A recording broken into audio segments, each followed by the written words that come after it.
mutaura nagodfrey chafudzika anozikanwa munharaunda mezimdanso nerege music esmart minox silverstone sound ekumbari. Imi ndimi makabva kure netype yemusic tichitsanangura mushakabvu kune vakateerera mungamutori semunhu anga akaita sei?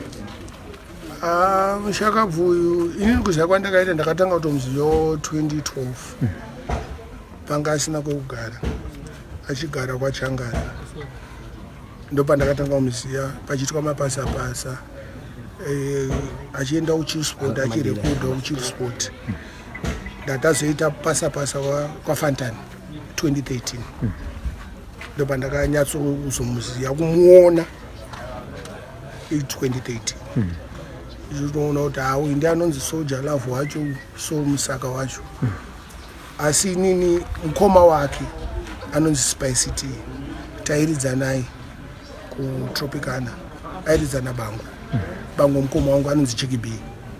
Spice T is now based in Cape Town saka Spice T anga rove funk bango achiridza yake ndokuziva kwandakaita Jah Love saka mukomana uyu akararama upenyu hwakaoma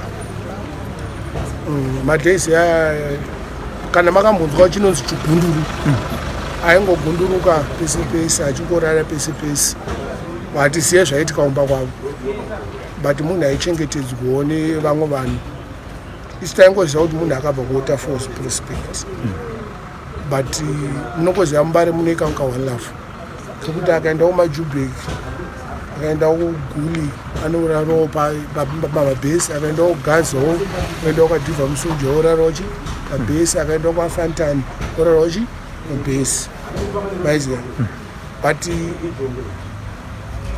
kukura kwake handikuziva ndongoziva paakazoakura but nokunzwa kwandaita kunzi chikomana ichi changa chine musikanzwa hanzi chaitsara zvino mumba zvokuti chakatadza kuwirirana namainini vacho Jah Love zvokuti akapedzera abva pamba kokuti auye kumbare kwedu saka Jah Love totomuona semwana wembare although chizvaro chokuprospect waterfalls paakatanga kuimba akamboimba ari kuSunningdale ndokwakatangira achiimba kuota paita uite taitongoona kumwe munhu anopengawo because zvanga zviri zvitsva kwatiri nakino achingouya achingoti sedemagodisi takati zvinorevei chiko sedemagodisi sekalazi achiimbawo timakwikwi narasipombi kari kadiki kane about 11 years achiimba mubare medu but vaitsigirwa nemukuru anonzi Fantani kuchisport nalevels ndokuziva kwatinovaita vakomana vanga vari chikwata ainzi Mbare Boys.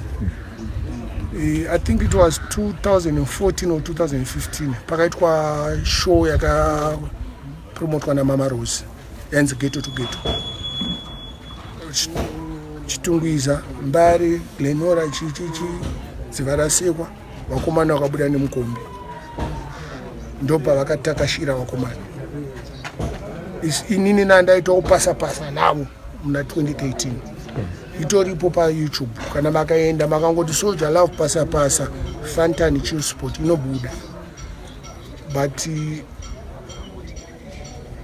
zvekunzi zvese zvaaita izvi inini hazvineni indaingoona seartist kunzi anorwara ndakatozozviziva ndofunga kana 3-4 years ago kunzi anorwara neshuga kana chichichi ndaitokaziva 3-4 years ago mukomana anogona and anotogonesesa zvokuti paakaimba song yekuti kana ndafa yakaproducwa naJeezy Bad Company Records Jeezy akanditi mufana wangu mukoma wangu ndipushireyo song iyi pandakatanga kuiisa pachannel pangu paYouTube vanhu vakatanga kutoti madminox muri kuisa zvinorei chi zvamuri kuisa izvi but makaiteerera kana ndafa iyoyo yakaproducwa naJeezy Bad Company munoona nhoroondo yemukomana akaita mainterview even nawadis wadhisi akatombomuchengeta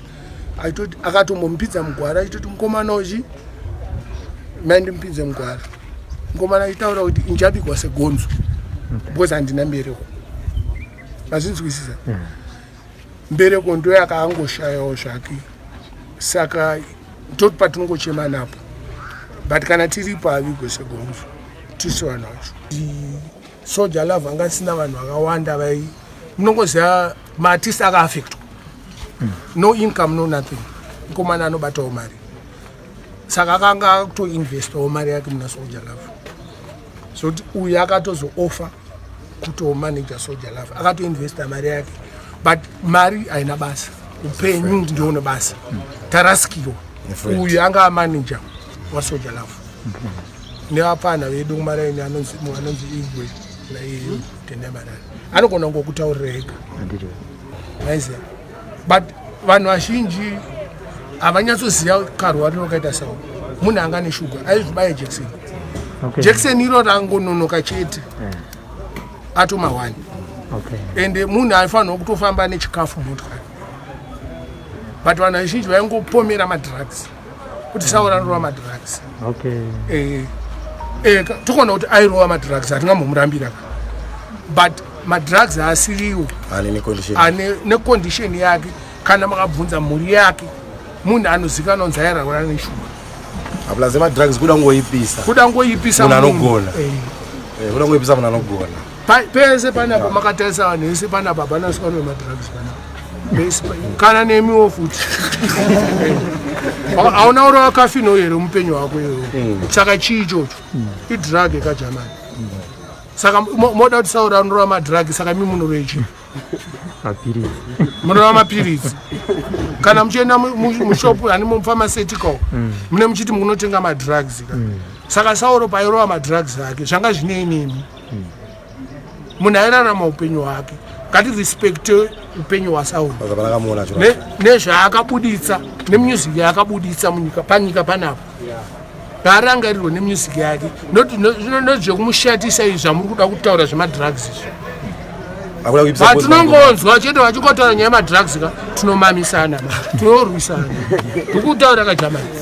Patinongonzwa chete kana paYouTube kana pachii paFacebook panorwiswa munhu. Because madrugs akazara.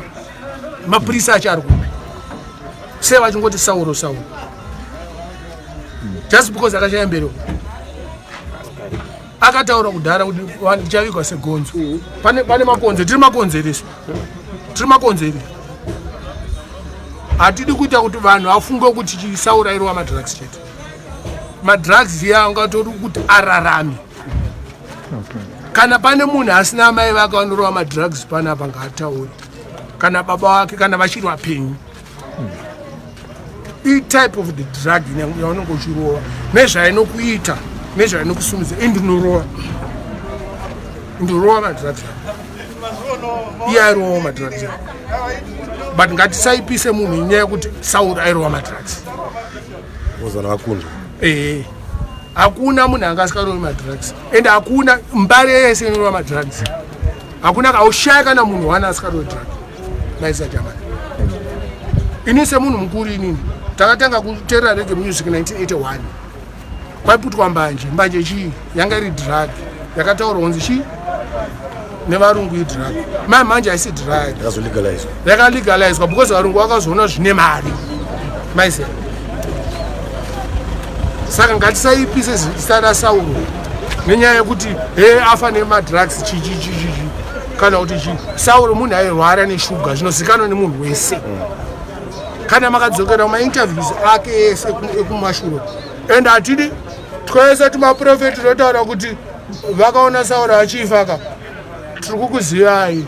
Makangotaura izvozvo kuti tiri kukuzivai. Dzataure izvozvo. Wakati kumutaura asati afa kuti iwewe uri kufa mangwana. Maiziya? Takatojamuka. Mbomira izvozvo.